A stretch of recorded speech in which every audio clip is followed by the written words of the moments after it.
The attacks on Pearl Harbor by the Japanese military caused a bigger blow to American pride than had ever been seen before.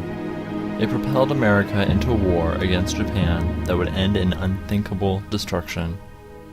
As their cities made of wood and paper burned after countless firebombings, Japanese officials were not willing to admit defeat. But after the nuclear bombings of Hiroshima and Nagasaki, they realized that pride was no reason to continue a losing battle. This photo, taken on September 2, 1945, by an unknown photographer, shows Japanese military and government officials formally agreeing to a complete and unconditional surrender to Allied forces. As is often the case after an American victory, the losing side was humiliated publicly after the war was over. Only a month after the infamous bombings of Hiroshima and Nagasaki, we see Japanese military officials officially surrendering to the senior U.S. military officials, including General Douglas MacArthur and Admiral Chester Nimitz.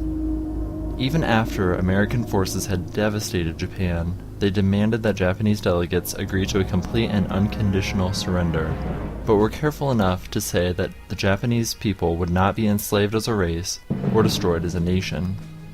But after looking at the devastation of Japanese infrastructure and the imprisonment of Japanese Americans, it is hard to see how exactly they could make that promise.